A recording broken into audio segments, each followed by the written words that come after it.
Welcome to the Low Carb Athlete Podcast, where we focus on discussing topics to help you burn fat, optimize health, and improve performance in life and sports. Transform the whole you from the inside out with the holistic method. Let's dive in. Here's your host, Debbie Potts.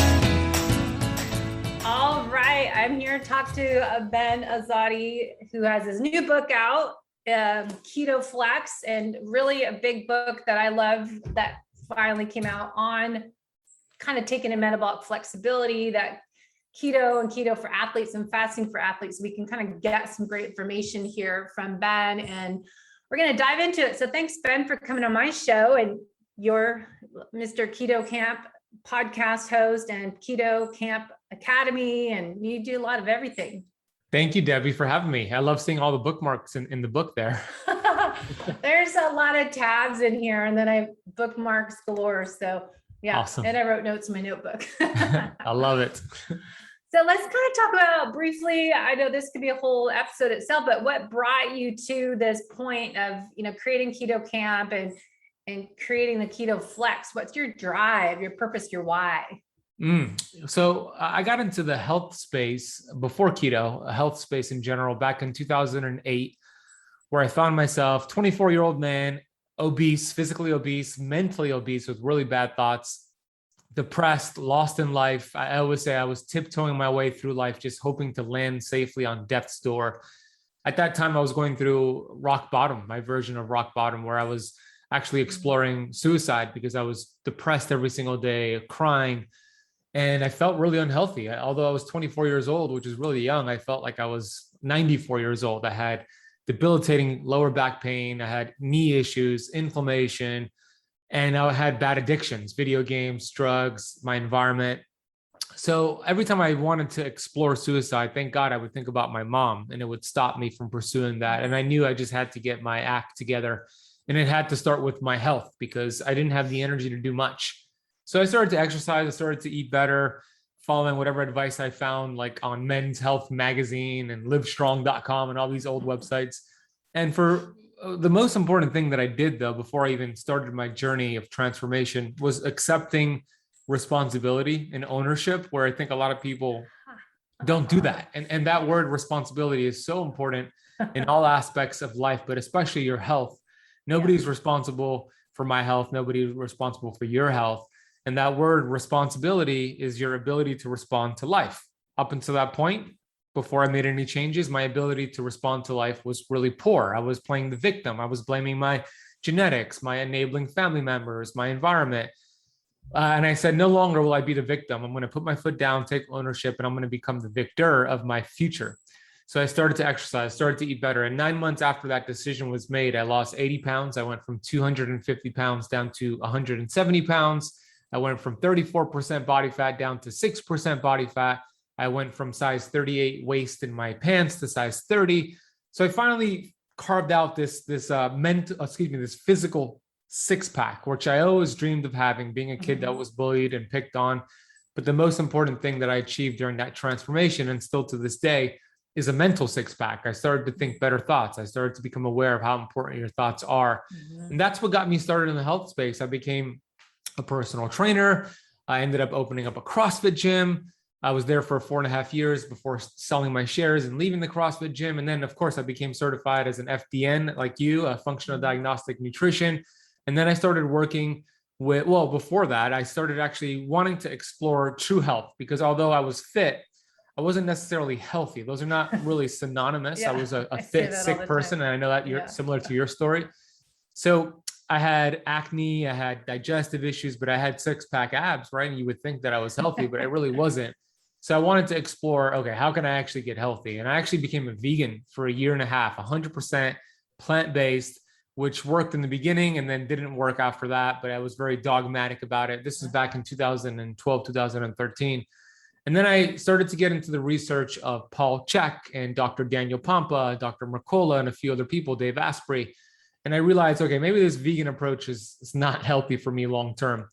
And that's when I started to get into the research of ketosis and fasting and different strategies for fasting. And it made a lot of sense to me that our ancestors all did keto and all did fasting. So I went from being a vegan to doing keto with intermittent fasting. And it was just a game changer for me. I was still doing CrossFit back then, and I performed much better as an athlete. I started to make better gains, less soreness. And then eventually I started working with Dr. Dan Pompa, who's now my mentor. And I work with him in a group of about 40 plus doctors. And we look at things clinically. We apply it on ourselves. We experiment. We look at, of course, biohacking things, carnivore. And ever since, I've been on a mission to educate and get the word out there, because I've seen firsthand what not taking responsibility could do to your health. My dad ended up getting type 2 diabetes, which we know is very common in the US. 60% of Americans are diabetic or pre-diabetic. I would actually estimate it's higher than that. And my dad ended up suffering a massive stroke as a result of his diabetes back in 2013. And he ended up passing away in 2014, which led me to a path of a lot of questions. I wanted to know what happened to my dad, how, if I would have applied keto and fasting, would I have been able to save him? And I believe I would have. I believe he would be here to this day if I would have applied this information. So my drive and my purpose is to get the message out there. The mission here at Keto Kamp is to educate and to inspire 1 billion people, to help them see how incredible their body is. It is capable of healing. Every cell has an innate intelligence within it that is designed to heal. And that's what we want to do to get the message out there.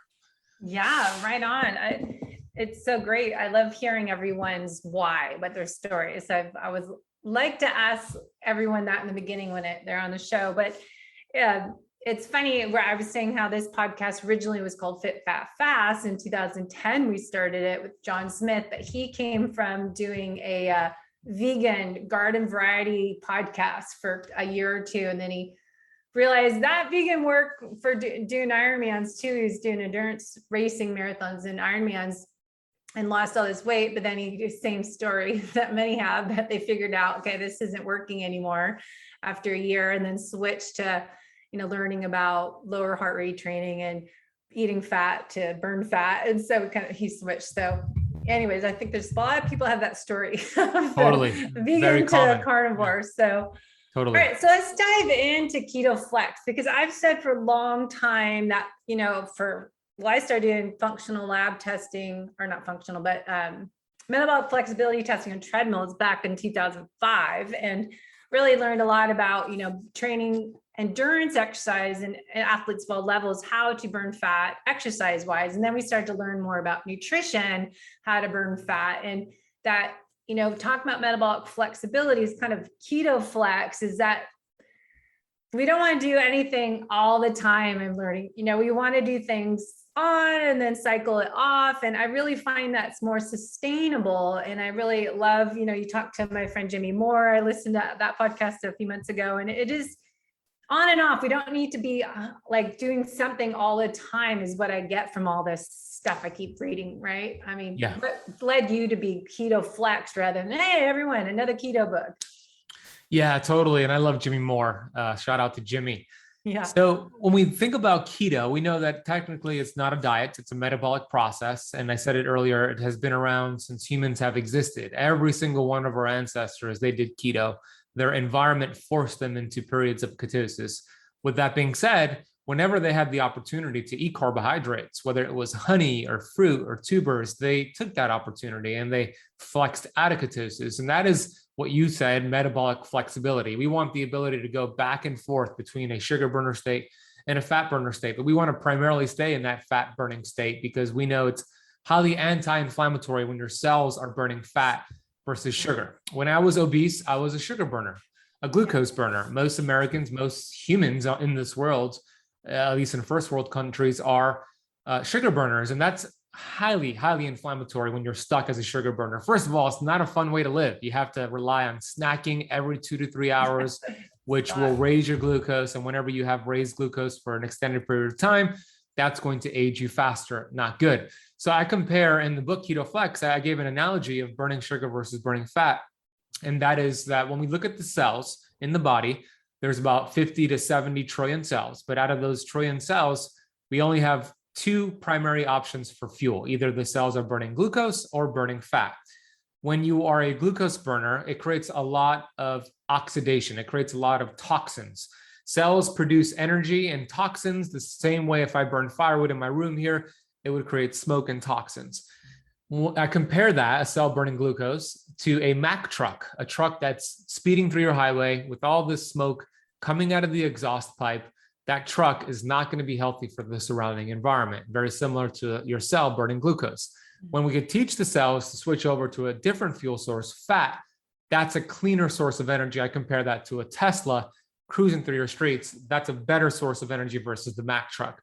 So that's what we want to do. But we don't want to stay in ketosis forever. And that's what I believe it's important to get out there. And it's kind of a shocker sometimes because I love keto. My company is Keto Kamp. My shirt says ketosis, but I'm not dogmatic about it. It is one tool out of many tools we could use, but it is a very powerful tool when you use it the right way. We want to achieve the ability to become fat adapted, keto adapted, and then go flexing back in and out of ketosis, which, like you said, gives you sustainable results. We don't look at it as a fad diet. Yeah, I think that's a big thing. It's not a diet, it's a lifestyle. What we're teaching people to be fat adapted, burning fat instead of burning carbs as your main fuel source, and use carbs as your backup fuel. And I say rocket fuel for athletes, because it's great to tap into that energy source at end of a race or end of a long, hard workout, and you try to pick it up and you can get that fuel source. So you want to have that ability, especially as an athlete, to be able to flex back and forth. And it sounds like a lot of people, research coming out that we don't want to be in nutritional ketosis all the time. That's not realistic. And we lose that ability to flex back and forth, similar to what I talked for years about heart rate variability, hormetic stressors. We want to have, that Goldilocks effect. We want to be, we want to go high and low of everything and not just stay one point, but be able to switch back and forth on everything. That's correct. Yeah, because whenever you switch things up, your body has to adapt to that. And that's the magic. The magic is in the adaptation. The body wants to survive. When you change things up, whether it is going into a workout fasted versus going into a workout with a meal in your stomach, or when you change your fasting schedule to do longer fasts or shorter fasts, or when you flex in and out of ketosis, these are all hormetic changes to your body, hormesis, and everybody has a different hormetic curve. But as that hormetic curve goes up, as you're creating changes, you're benefiting. But if you just do the same thing over and over, that curve starts to drop and you start to lose its benefits. The perfect example, and it's perfect for your audience, is when you begin to exercise. And let's say you hire a personal trainer.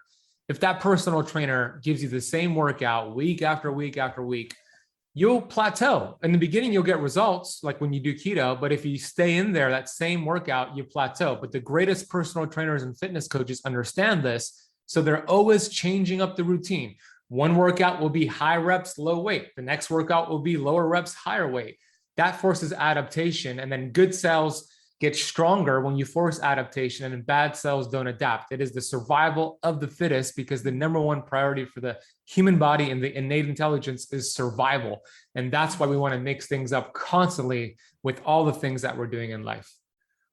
Yeah. And I think that's great reminder that people, your body's goal is survive. And I was just looking all week long at people's functional labs and assessing them, and Dutch tests and different tests and their thyroid levels, and how it's all kind of based on your body's goal is to do whatever it can to survive and, and do what it needs to do to keep going. And it's just amazing how your body will adapt and respond. And you'll see that in functional labs when people have problems and they are struggling, is just look at those hidden internal stressors.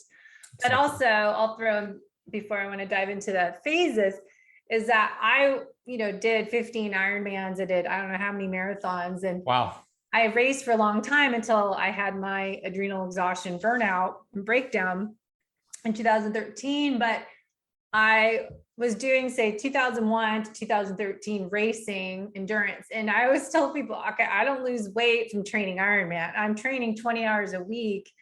I wasn't changing anything because my body got so used to going for a 5-7 hour bike ride and running 2-3 hours the next day.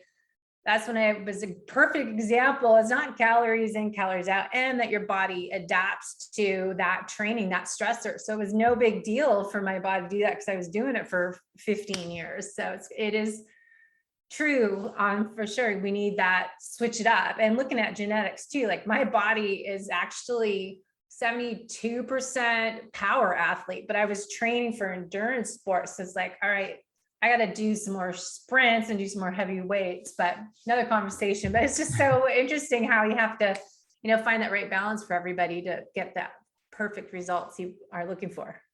Yeah. And there's a lot of nuances. There's no cookie cutter approach to health, to keto, to your exercise. You got to find what works for you and your unique biochemical individual needs. And your story is the perfect example, Debbie, of that hormetic curve, because in the beginning, when you started to do marathons, you were benefiting from it. So that curve was going up, and then you did too much excessive exercise, and all of a sudden it dropped down, and it kept dropping down to the point where you reached adrenal fatigue. And then you had to mix things up to get the benefits back. Yeah, I know. So for your Keto Flex program, let's kind of dive into the pillars.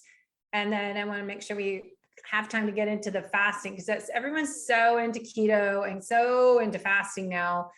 But let's tie it towards the athlete, the low carb athlete, get into that. And then if we have time to get into the changes we make for the female athlete, because you do address females in your book, how fasting's variations are going to be a little different versus menopausal versus med.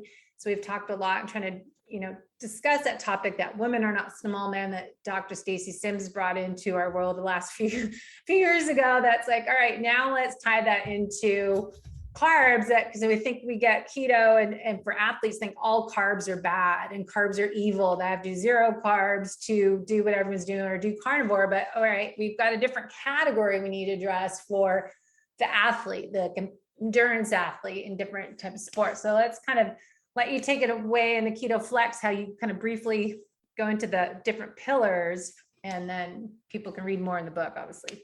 Yeah, in the book, I have my 4 pillars, as you mentioned, which I outlined step-by-step instructions on how to do this the right way, how to get fat adapted. So the first pillar is called adapt, because that's where I'm teaching you how to get fat adapted. I gave the analogy of burning sugar versus burning fat. We teach your body to burn fat instead of sugar in 14 days or so is that protocol in there, which gets you more metabolically flexible. After we get you fat adapted, then we practice intermittent fasting strategies, which is the second pillar called fast. I think keto and fasting go hand in hand. They both do a really good job at keeping glucose and insulin low, and fasting just takes it to another level, especially with your training. I love going into a workout in the fasted state. For example, I did one earlier today, especially if your goal is fat loss, because when you go into a workout with an empty stomach, you're fasted.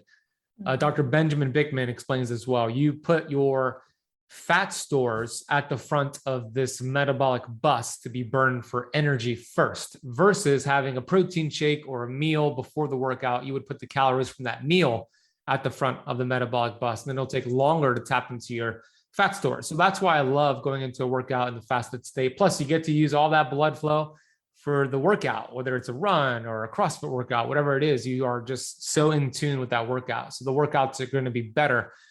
The third pillar in the Keto Flex book is phase. Phase meaning we're phasing out all carbohydrates, really forcing adaptation, and we're doing carnivore. We're doing a variation of carnivore.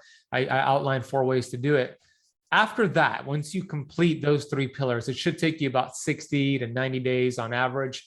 Then you are now what's considered keto adapted. Keto adapted is different than fat adapted. And it's now keto adaptation means your body, your mitochondria and your cells are now using ketones as the preferred fuel source. That takes a little bit longer. But at this point, now you could flex in and out of ketosis. And like to your point, Debbie, if you're a woman who has a menstrual cycle, then you would do it different than a woman who is postmenopausal or a man. And how you would do it different is you would actually flex out of ketosis and do more higher healthy carbs, paleo-ish, the 5 to 7 days before the period. And that's because progesterone is very low during those days. And if you just do more keto and more fasting, you'll deplete progesterone even more. And that'll lead to cravings. It'll lead to maybe a heavy period or an irregular period. And that's not good. But by having higher healthy carbs, 100 to 150 grams of healthy carbs every single day for those 5 to 7 days before the period, you're building progesterone, which is going to help with cravings. It's going to help with mood and with the monthly cycle. So that's one perfect example there. And then, as you mentioned, I talk about how to do it for men and postmenopausal women. So that's the goal. And the more active you are, the more wiggle room you have, meaning in general, the first pillar is going to teach you, if you want to get into ketosis, you want to increase your healthy fat and decrease your total carbs to eventually go below 50 grams. If you're very active, that could probably be 75 grams of carbs. So you could actually get away with more carbs and still be able to benefit from the pillar. So you got to keep that into consideration. Those who are very active have more wiggle room for carbohydrates each day. Have you ever researched for workout style? Like if you're doing a low heart rate workout as you're going for a swim or run or hike or bike ride, keeping that aerobic heart rate versus doing a higher intensity workout, when is it good to be fasted and when should you have a little something? Because I've read some articles that said like women did better having a little something before they work out versus men afterwards.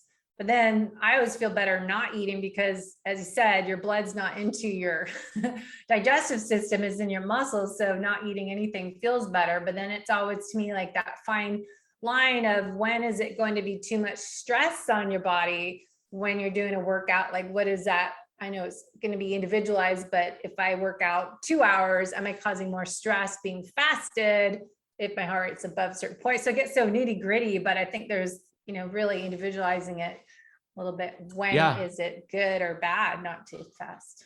Yeah, you bring up a good point. No, I haven't read any studies on it, but it would make sense that if you are in a high stressful state, let's say you had a poor night of sleep, you have a lot of mental stress from work, probably not a good idea to do a fasted workout with heavy, intense training, because fasting is a stressor.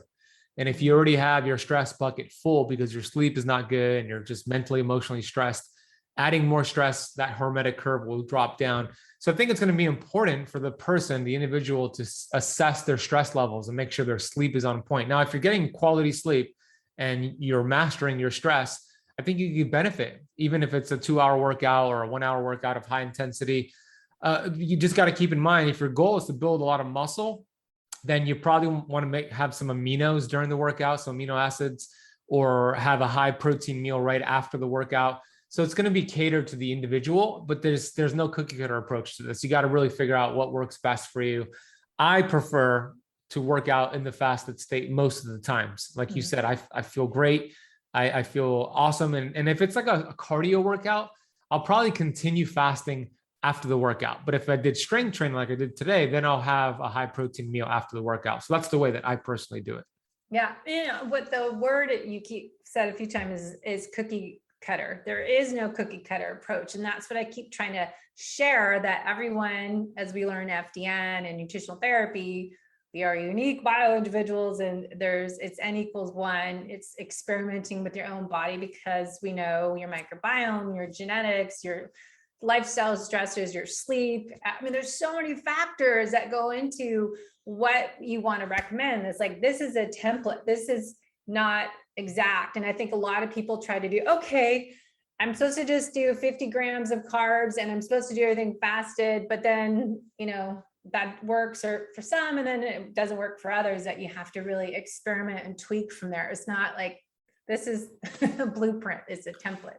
It's the truth. And a lot of people don't want to hear that. They just want to hear, okay, what do I have to do? Yeah, tell me what to do. Make it easy as possible. And I wish I could. We're giving you the framework here, but then you have to apply it and see if you need more fasting, less fasting, more keto, less keto. It's going to be so different depending on so many different variables, to your point. So we'll give you the framework, but it's up to you to actually do the work, get some lab work done, and see what's actually working for you or working against you.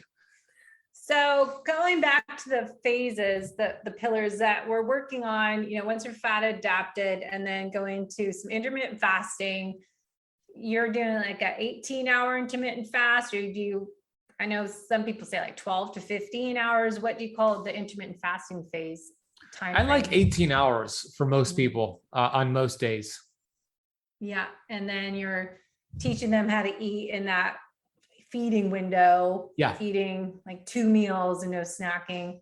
That's the goal. Exactly. It's to eat. And let's say it's a 12 to 6 p.m. window. Then you would have 2 meals. You would have a meal at 12 p.m. and a meal finished at 6 p.m. Ideally keto friendly meals, so you're still in ketosis, but it doesn't have to be 12 to 6. If you do better with breakfast, and most women actually do better with breakfast, then you'll have your breakfast. It could be like a 7 a.m. to 2 p.m. window or 7 a.m. to 1 p.m. window. But yeah, I like an 18-6 for most people. That's enough to get a lot of the benefits of the fast, start to get some of the autophagy and some fat loss benefits as well. And I think it's also tying in that intuition, and it's like what I did the day before. Some days I can go until 11 or 12, but then I need to pay attention those days that, all right, I'm kind of feeling already hungry and it's 8 a.m. Do I just push through it because I'm tough and wait till 11, even though I'm hungry? And as an athlete, I think we need to pay attention. I did a lot of exercise yesterday. My body probably needs a little more nutrition today. I'm going to switch up my eating window. And because I used to be so strict and ignore those red flags that I need to now, I'm like, my body's telling me I should break that fast and have a shake now. And not be freaking out that I'm not in my 5-hour or 6-hour eating window, and be okay with that, because I think we're so type A driven, ambitious, high performing individuals here that we have to really say, okay, this isn't the time that you should be so strict. And your body's saying, feed me. And when great point. I agree. I always say there's no such thing as a failed fast. So if you are set out to do 18 hours tomorrow, but you stop at 14 hours, 15 hours, because your body's just giving you signals, that was a success. You listen to your body. You still benefited from those 14, 15 hours. So don't beat yourself up. A lot of people are comparing their fast to other people's fast, especially male and female, right? Men are going to be able to fast and do more keto, be more aggressive, much easier than females. Females have a 28, or if you're a menstruating woman, you have a 28-day hormonal cycle. Men just 24 hours, just refreshing, 24 hours, 24 hours. So you got to keep that in mind. Don't compare your results to men, completely different hormonal landscape. Yeah. And that's what I love. Like, I forgot, I'm charging my Oura ring and I always forget to put it back on, but I see an Oura ring, but looking at that data and using that to know, as well as your training workout or training peaks, and put that all together to figure out your fasting window. And I know there's a new app called Wild AI that Stacy Sims, some other people in Europe are putting together, that's beta testing right now, that you can track your cycle and all that. And I know Dr. Mindy's putting stuff together, her new book, and I'm sure she'll put an app together, but it is, putting all that data to figure out more individualized for the female athlete, when to do a little more higher carbs, when to do your harder workouts, more intensity workouts you can do here, and when you need to stay low and easy, like the week before your cycle begins, and really dial it in a lot more for fasting window and your carb timing, I think, for athletes and your workouts. Yeah, those tools are incredible. So the Oura ring is something your audience could get. Some of them probably already have it. It'll let you know, did your heart rate variability drop? Did your resting heart rate go up? Your body temperature? And you could get these signals and feedback from the device or an app, like you mentioned. And then you can know if this is going to be if you had planned a hard workout, then maybe it's not a good day for a hard workout. If you see your heart rate variability drop or your resting heart rate was elevated, maybe it's more of a day where you feast, not fast, and maybe do some lighter activity. So that feedback is essential. I use mine to give me feedback all the time. And it lets you know what you're doing is working for you or against you. If you ate too close to bed, you're going to see the numbers tank. But if you're doing things the right way, you should see things improve on devices like the Oura Ring or these apps. And are you combining that with a CGM, NutriSense, or another product? Yeah, I have. I think a CGM is an amazing tool. One of the best things you can do. So I've worn a CGM for 3 months. I did a couple months last year and then a month this year. And that is great feedback, because not only will it get you some feedback on what food is doing in terms of carbohydrates, but if you're doing keto, you're probably going to think that you're going to have good glucose levels. But if you're eating foods that you have a sensitivity to, you'll see that spike up your glucose, and you could identify foods that you are sensitive to. Like I got some great feedback to understand, I love eating coconut whipped cream, but apparently it jacks up my glucose. So I can't really have that right now until I work on my gut a little bit more. So yeah, a CGM, a continuous glucose monitor, is a game changer, not just for diabetics. It should be essential for every diabetic, but also just for being proactive and tying in the foods you're eating to what happens in your body. Yeah, I find it really fasting to see how it changes. I had one last September. I'm going to order one again and do it for the next 3 months, just because I want to optimize my health and figure out what foods are reactive without, because I'm not a big, the food sensitivity test, I swear I could do 3 in one day and there'll be different results. No matter how much I spend, I think it's better to do a NutriSense or levels or whatever CGM you want to use and track. Because I found like chewing gum would raise my blood sugar with aspartame in it. And then I moved to San Diego from Seattle last summer, and I found tacos are very good down here. I never ate tacos, but that corn tortilla, which does not do well. I try to avoid corn, but then I started having it sometimes, like, oh, that is horrible in my body. Totally spiked up my blood sugar. So I switched to like a lettuce wrap or just don't eat the tortilla. But I wouldn't be as motivated to do that if I didn't see what it really did to my blood sugar. So just getting that biofeedback, so much more motivating. Yeah, no, I agree. I agree with you on the food sensitivity test. I'm not a big fan of them because the microbiome is changing so much. And let's face it, most people have leaky gut, right? But if you have a CGM, that'll give you feedback, accurate feedback. You could isolate the food that you ate to see if that's what caused it. And then to your point, again, there's a restaurant that I go to here I live in Bay Harbor Islands called Mestizo, and they're great. And I usually go there on like my flex days, my feast days. So they have this appetizer called corn chitas, which is like corn on the cob with some like white cheese. And then I usually get some they have like a mashed potato, garlic mashed potato thing with a New York strip. And I was wearing my CGM a few weeks ago when I was there. And oh my gosh, my glucose went up to 185 after eating that meal. And I said, all right, I'm not having this for a while. So I've been there a few times since, and I didn't get the corn chitas or the mashed potato. I just got it bok choy instead. You know, I wouldn't have known that it went that high. My glucose in the fasted state runs around 75, 85, 100. It went over 100 points from that meal. And I would have not known that if it wasn't for that CGM. So it's important to see what's going on. So I'm going to say this before I forget, I'm writing that down, but Prolon, my client just did, and we'll get to fasting in a moment, but I was fascinated with the Prolon 5-day fast mimicking diet.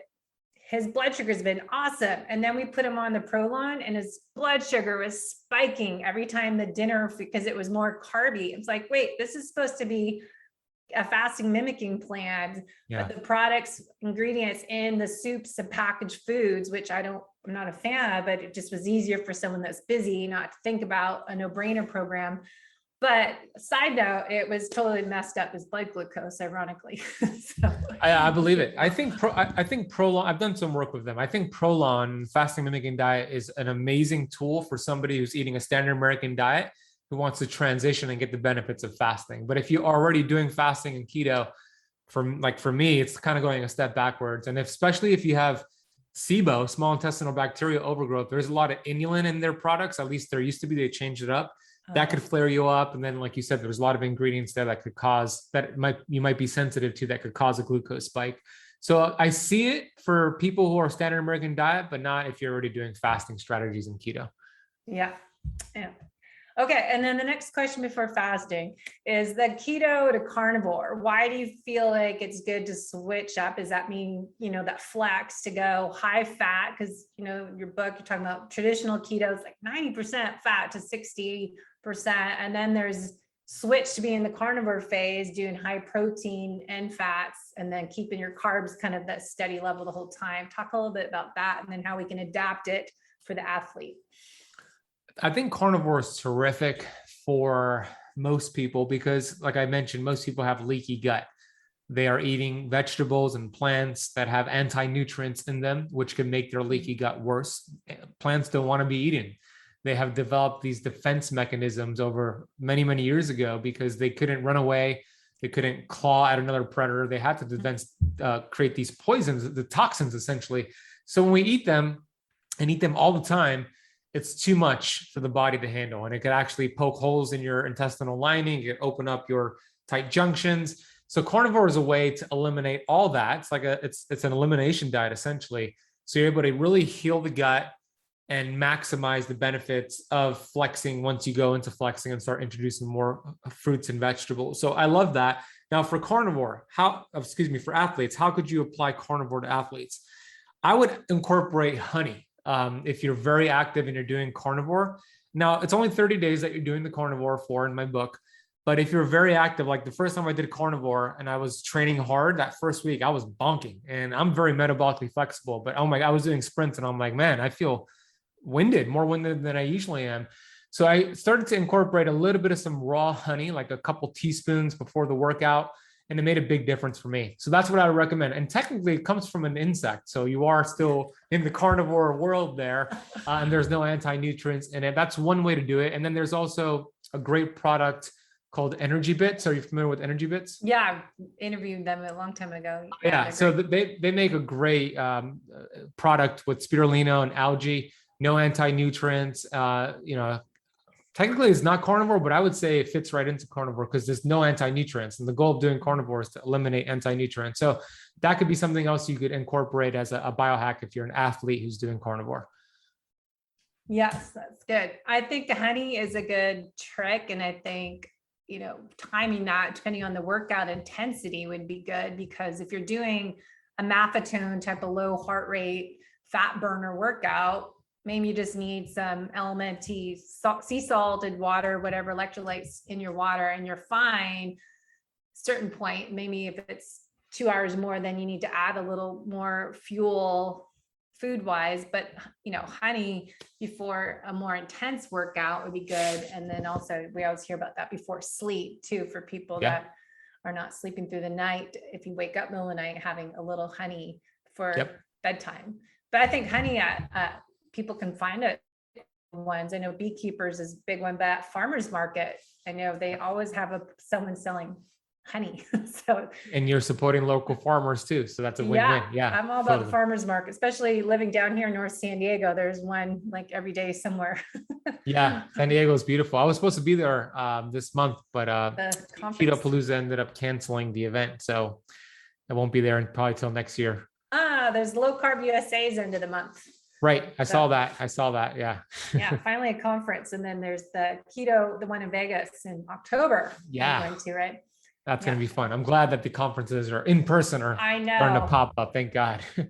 FDN asked me to work at the booth at Low Carb USA. I'm like, sorry, I want to go to the conference. I'm so excited to go to sessions and see everyone. So, all right, let's dive into fasting and fasting for athletes and any specific things for women. Well, you guys have to get the book because your book's so easy to read. It's very simple, because I think some books get too sciencey and you have to be an exercise physiologist to understand, or scientist to really understand a lot of the books out there, but yours is very user friendly.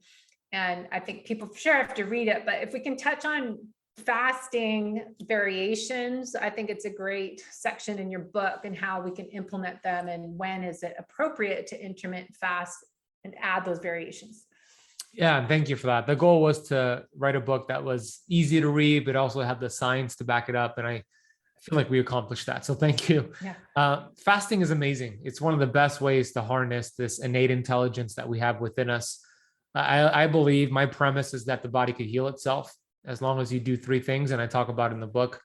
Identify the interference, number 1. Number 2, remove the interference. And number 3, allow your body to heal. Fasting is one of the best ways to harness this innate intelligence within ourselves to start removing the interference. We know that there's a process called autophagy that takes place during a fast. Now, it also takes place during exercise, and you could get even more with the fasted workout. But autophagy, the Greek definition is eat thyself. The body is so stinking smart. I mentioned that number 1 priority is survival. So when you're not eating food, you're not getting food energy into your mouth. Well, the innate intelligence is called to get energy from somewhere. So where does it go? It goes and it looks for cells that are damaged, mitochondria that are damaged, inflamed, and it starts to repair that. Think of an intracellular Pac-Man going within your cells, cleaning out the junk, starting to fix things and improve it, like remodeling a house. And then now you have a healthier cell that's functioning better.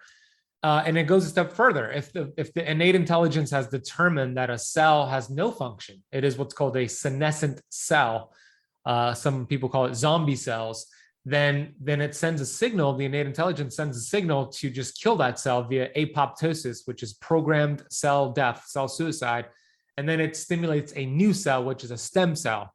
This is like, think of a stem cell as somebody who just graduated from college and they just landed their first job and they are ready to put in some amazing work. They're fresh, they're motivated and inspired to go do some work. That's what a stem cell is. And your body's activating that through this amazing process. And then it could be used for your liver cells, for the brain cells, for the kidney. It'll direct it wherever the body feels like it needs to go.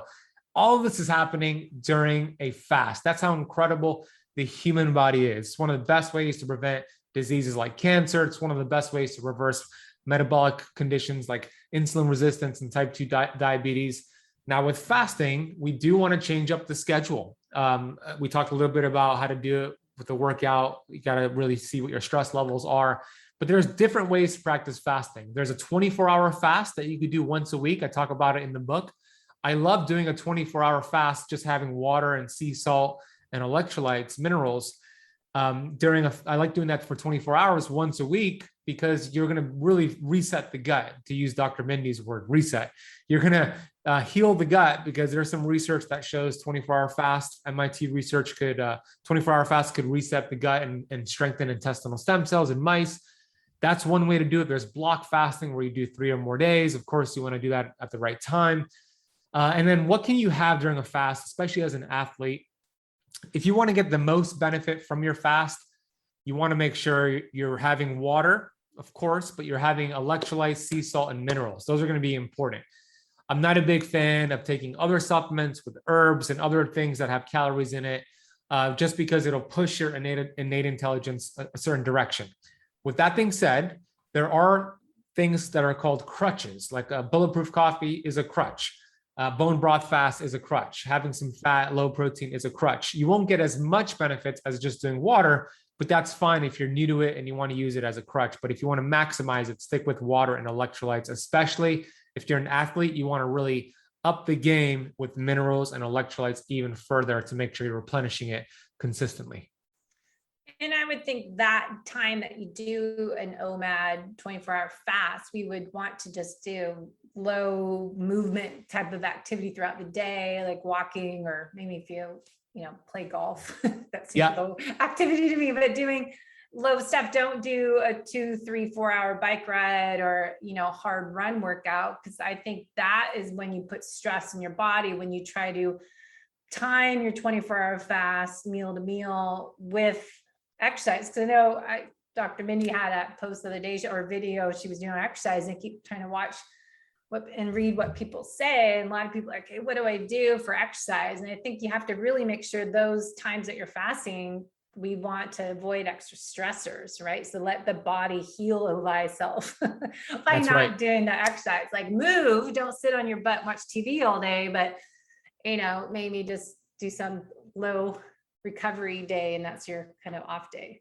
That's right. It's great advice. If you're going to do a 24-hour fast or even longer, you don't want to be too active. Yes, you want to move, like to your point, but you don't want to be doing CrossFit workouts and marathon trainings and long cycling rides and wind sprints. That's going to be reserved for days where you have a shorter fast. Absolutely. I agree with that. Yeah.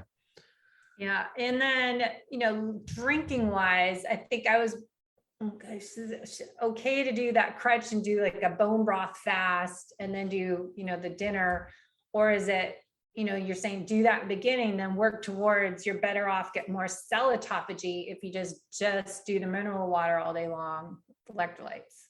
Yeah, exactly. That's the ultimate goal.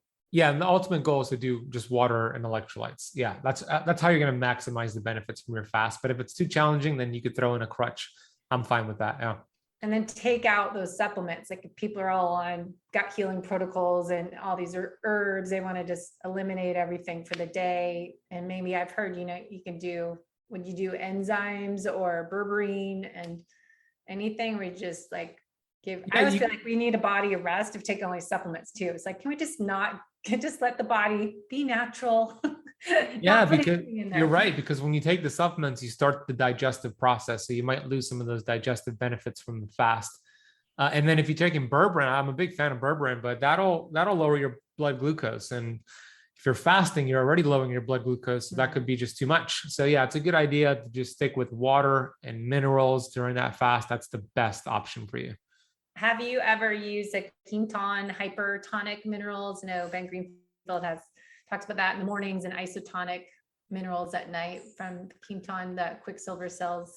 now. No, I have never used it, but I looked them up and it looks like a good resource. Yeah. Yeah. They have the individual, their glass vials that you break each end and pour it into your water, but now they have a big bottle people can get on full script. But I'm in love with Rob Wolf, and we talked to him in a couple months on the LMNT salts, and those should be allowed, right?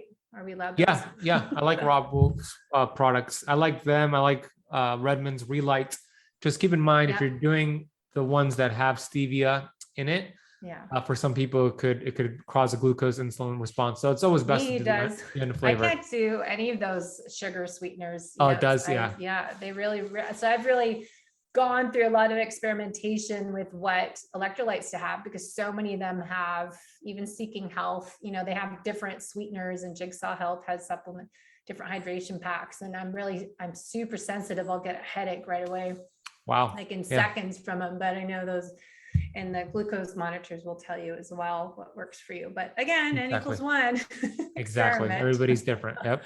Yeah. So the OMAD is like the one variation. What about for athletes? You think, once a quarter, maybe your off season, we should do a 3-day, or, go from 24 to 3 is a lot, but like build up to a 48-hour fast? Or what do you suggest for people that are a little more active and healthy on the outside, maybe not healthy on the inside? So, because I always tell people we want to be fit and healthy from the inside out. So what are some suggestions you have that people can read more about in your book?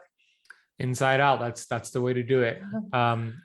So I like the idea of doing a 3 to 5 day water fast once per year for the benefits of the maximum autophagy benefits that Dr. Thomas Seyfried from Boston College has literally seen tumors shrink before his eyes when they hit this max autophagy state. And you only could get that if you're doing a longer fast. Now, if you're an athlete, that's not the week to train. That's the week to rest, to recover, let your body use its resources for healing. But doing that once a year and scheduling that and having a structure in place, maybe looking at your glucose and ketones, that could be a good idea. A 48-hour fast is great as well, for somebody who has a lot of extra weight on them. But if you're somewhat healthy and you want to throw in a 24-hour fast, you could benefit from that. You'll get some more autophagy, some more gut healing, but that's not when you're going to train. It's the theme of the conversation. That's where you rest, relax, and repair. And then you break the fast the right way, because it's important. How you break the fast is almost as important as the fast itself. You got to break it the right way. And then you could go back to your regular routine of training. So what is your suggestions for breaking your fast the right way? So if it's let's say it's 48 hours or less, then you could break, you don't have to be as restrictive. I like breaking it with protein and fat, not carbohydrates. Bone broth would be great. Maybe a piece of steak, having digestive enzymes beforehand could be great with green leafy vegetables. A protein shake could be great. If you're going longer than 48 hours and doing that block fast, you got to be more strategic. And because a couple of reasons why. Your digestive system has completely rested for 3 to 5 days. Then you have your bacteria, good and bad, that are now starved down. Then if you just break your fast going all in, it's rough on your digestive system. You might get some stomach pain. So you want to go very low and slow. You don't want to have too much protein. You want to stick with foods that are easy to digest for a longer fast. Those are going to be maybe avocados, some eggs, some steamed veggies, but you want to break it the right way. On my YouTube channel, I have a video on how to break a block fast, and it's a 2-day structure. And I give the exact breakdown depending on how much you weigh, how many calories you want, how much protein. So you got to really be strategic with it. That's good. So one thing I wrote down, thought I had for when Dr. Mindy and I did podcasts together, the liver and detoxification, because everyone I seem to work with in being a health coach and doing health investigation now seems to have liver congestion. It's like impossible not to in our world. But how would you go about preparing the liver before you go into a cell autophagy? Because I think most people have liver congestion, so they're rinse and wash, detox phase 1 and phase 2, and their drainage pathways, phase 3, are not functioning at optimal levels. So here we have all these toxins stored in fat cells. We start to get keto, we start to burn fat for fuel. Now we've got all these toxins circulating in our body.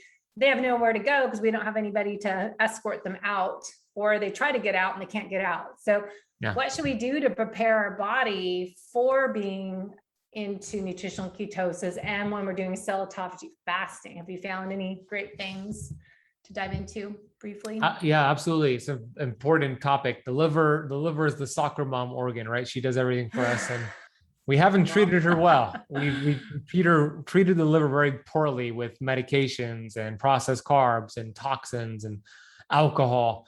So, I talk about this in the book, bitter for the liver. It's important. These are downstream tips.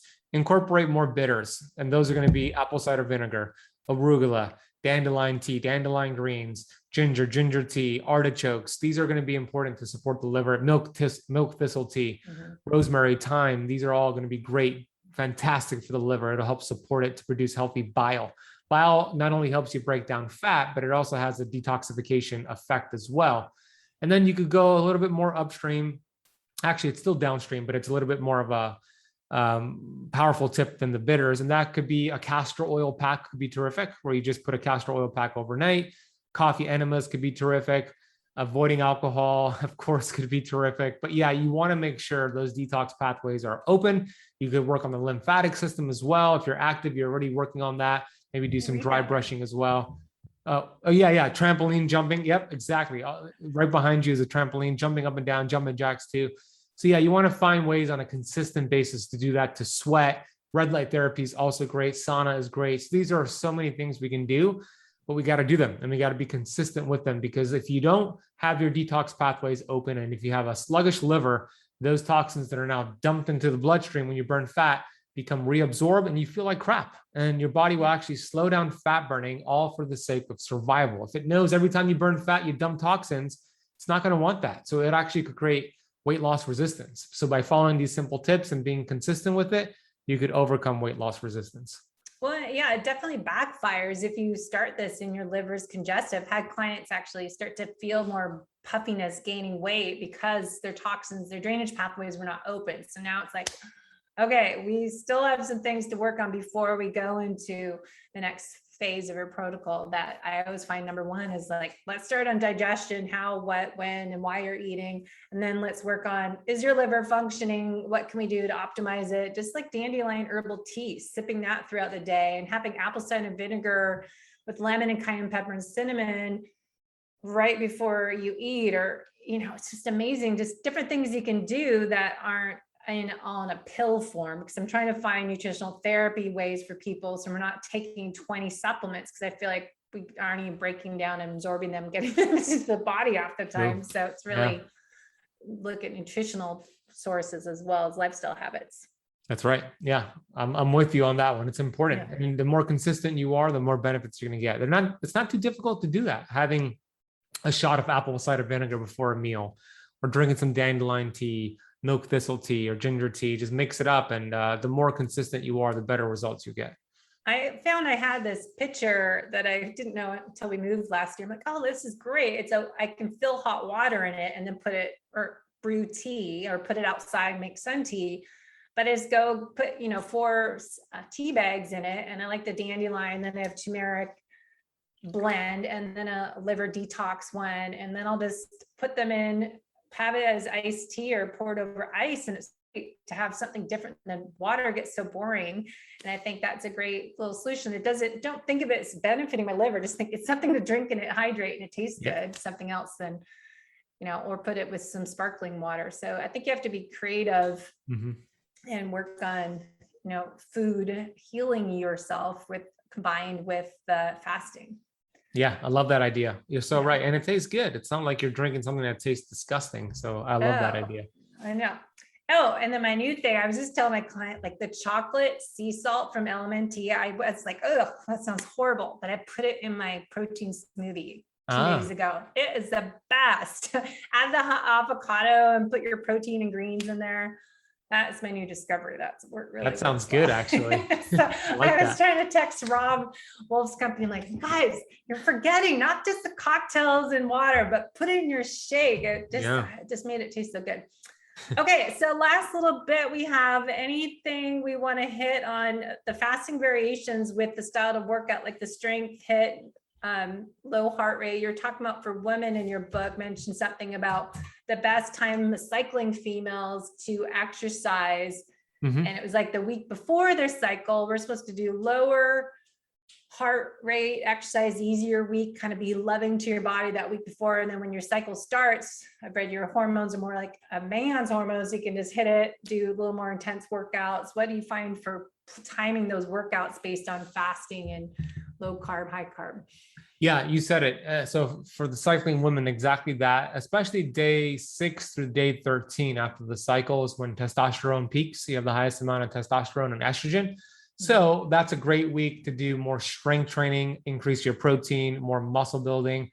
That's also a great time to ask for a raise or speak on stage or do something where you need to have more confidence, because that testosterone will help you with that. So day 6 through day 13.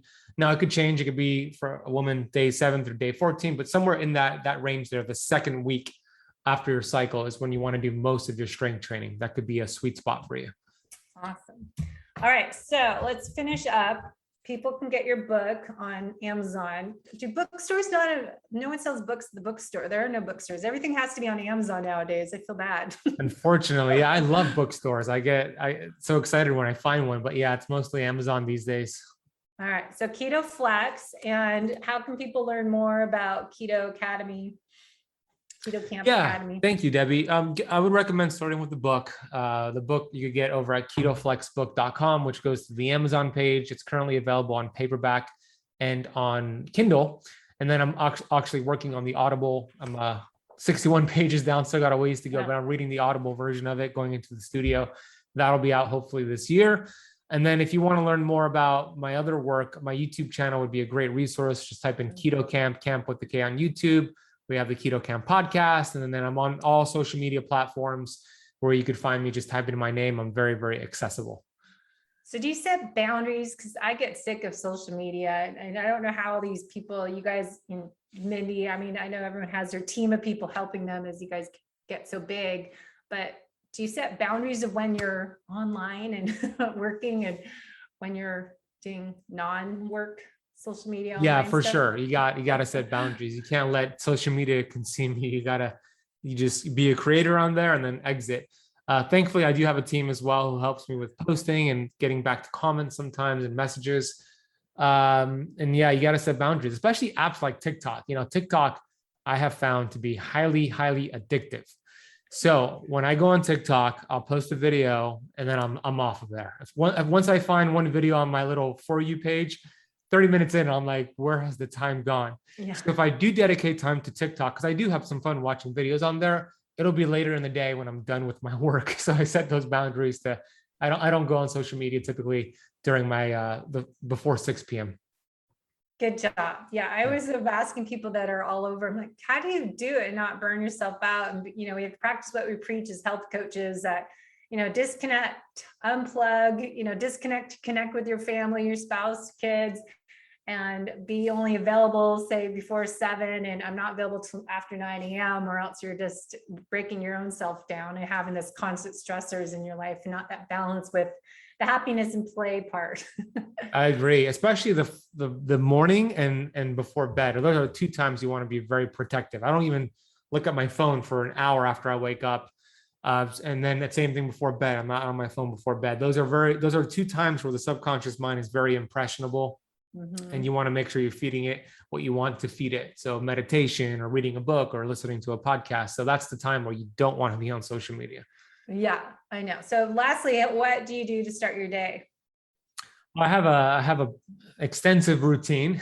Okay, 1 minute. Yeah, I write down my goals. Well, first of all, I write down what I'm grateful for, 10 things or so that I'm grateful for. And then I write down my goals in present tense. So I have notebook after notebook. I have like 20 plus notebooks of just filled goals and gratitude. I haven't missed a day in over 5 years. So I write that down. And then I go take my dog for a walk as the sun is coming up. I'll get sunlight through my eyes, on my skin, 20-minute walk with my dog.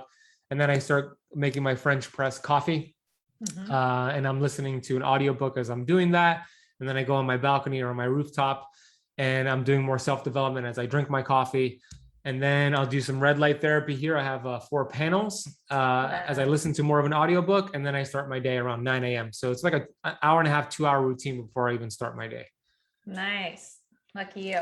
Yeah, that's what I kind of get up and go work out. And then I I do love the French press. Kind of make it before I work out, so it's ready when we get back and have my nice water and but I love, my ritual. I wake up doing the French press and kind of move, and then I go for my morning workout outside and at sunrise. So it is. I love it. That's great. Great time. So, all right, we'll put all the links in the show notes for Ben, and hopefully you guys find his book on Keto Kamp or Keto Flex, and then look up Keto Kamp. We'll put the YouTube video and podcast and all your stuff. You got lots going on. So congratulations for building success and all that you've done over the years. You've kind of been on a mission.